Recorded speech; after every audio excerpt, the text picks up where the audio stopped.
From the Smith Center in Chapel Hill, this is Tar Heel Illustrated. I'm THI staff writer Jacob Turner, and joining me as he always does following a Carolina football or basketball game, our very own publisher, Andrew Jones. Andrew, we finally saw some basketball tonight. Carolina coming out on top over College of Charleston, 79-60 in their season debut in a empty Smith Center, which was very weird to say the least. I know you agree with that as well. What you see right now is pretty much the way it was during the game. Exactly. We could spend a whole podcast, a whole 30 minutes talking about that. So we'll spare y'all those details right now and move on. AJ, first thing I want to talk about, I think we kind of expected this game to be, a little slow, a little ugly at times. I mean, you were talking about some of the freshmen who said, they didn't play basketball since February. Carolina's kind of in the same boat, and a lot of these guys on last year's rosters haven't played since the ACC tournament, that Syracuse game, which I'm sure a lot of you remember. It's been a long time. So I think we kind of expected that. In the end, Carolina ends up pulling away and getting a pretty comfortable victory. But, it wasn't always pretty for the Tar Heels tonight. The word I said leading up to tonight, and one of our podcasts we did the other day, we had like 6,000 of them last week. So we did a lot. I said it was going to be wobbly. And after watching 40 minutes tonight, it was wobbly. Mm-hmm. And that's okay, because I know people get tired of this because we're going back to every year we say, hey, it's a process. Well, for them, they just had to play a game. Mm-hmm. The best thing about tonight was they got a chance to get on the court and play against somebody else. Mm-hmm. They played against people that weren't 100% sure what set they were running, and didn't know their tendencies as well, but they didn't know theirs. Mm-hmm. So they got a lot out of this. And I think the value in it is when it's wobbly, as long as there's some really good stretches that complement the not-so-good stretches, it gives you something that you can feed off of. Exactly. So, for example, they started 16-2. It was 16-2, several minutes in. Charleston did not score a field goal in its first 14 possessions. Mm-hmm. Got 2 free throws in there. So Carolina was getting after it. So the energy in an empty building was there. Mm-hmm. So check that on a positive.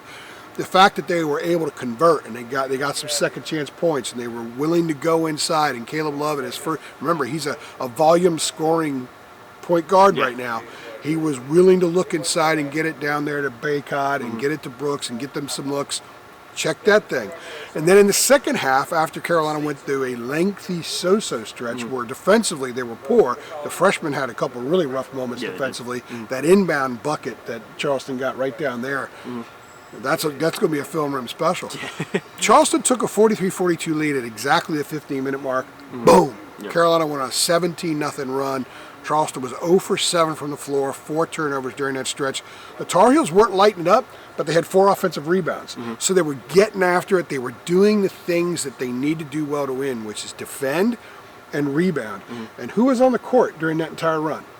Andrew Platek. We've talked about, people say, well, Platek's not going to play because even tonight he struggled with his shot. But those little intangibles, telling people where to be on the floor, and every dead ball he was doing out there. He played for 10 minutes and 10 seconds straight.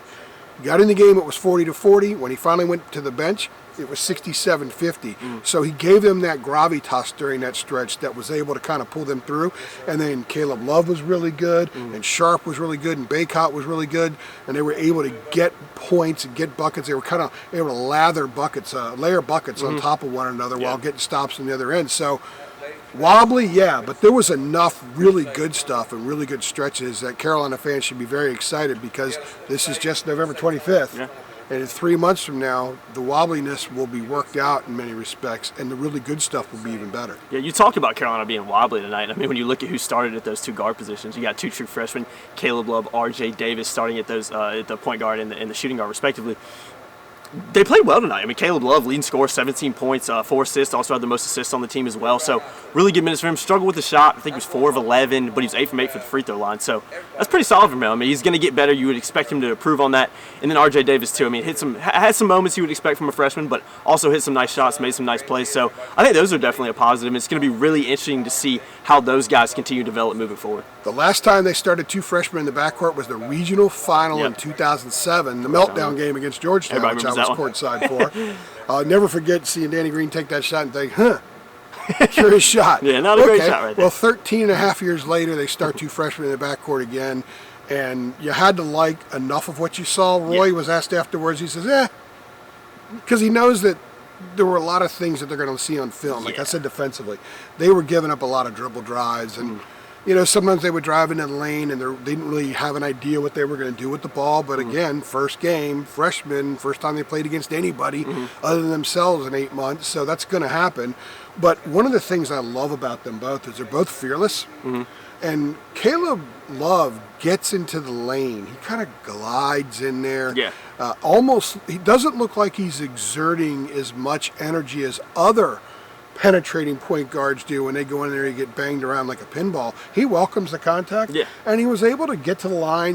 He finished once or twice when he got the contact. RJ Davis went in there and absorbed the blows. They're not concerned about 6'10" guys kind of laying a body on them when they get in there.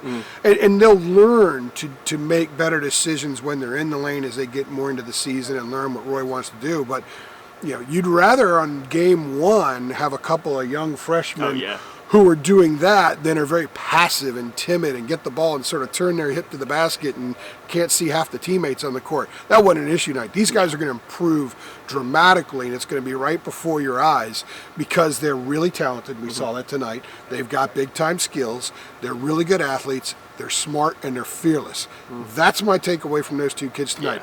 I don't know if they're going to be Lawson and Ellington in 2017.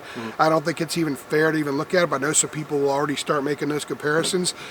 They're different kinds of players, but I think they can be really, really, really effective toward the end of the year like those guys were. Yeah, absolutely. Last thing I want to touch on before they turn the lights off here, I see the lights going off around us as we speak.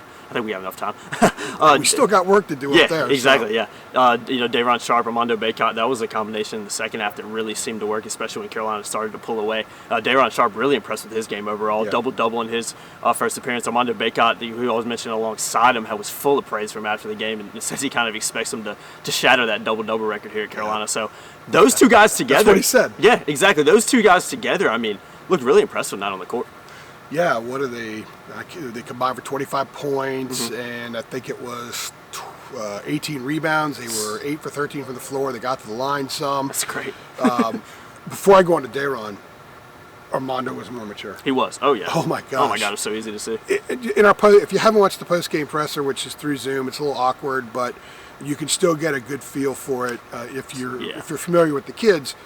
This is a different Armando.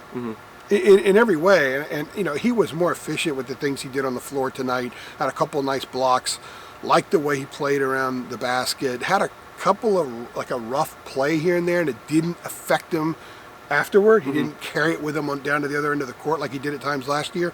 Really liked what I saw from him, and Dayron. Yeah, he's good. It's going to be really fun watching this guy. He's a great player. Watching his game come in. I don't know where he is offensively right now. He did shoot one of those 15-footers that Roy said something about last week. Cool. If he can make it, and he's already got 15-foot range. Yeah, you got to love the confidence, too. Yeah. But, man, cleaning up his teammates' misses. He got a putback off a Walton miss at one point. I think he put back an RJ Davis miss at another time. He had a couple of really nice assists, fed Bacot for a dunk one time. And then he had another situation where he had a beautiful feed to Leaky Black. I think it was after a missed shot. I think you're right. And he fed Leaky Black. The awareness, how alert he was. He's thinking the game on a different level than a lot of bigs in their first college game. They're just learning how to play against other sides. They're just kind of figuring some of those things out. He had something going through his mind tonight that was very comfortable for him.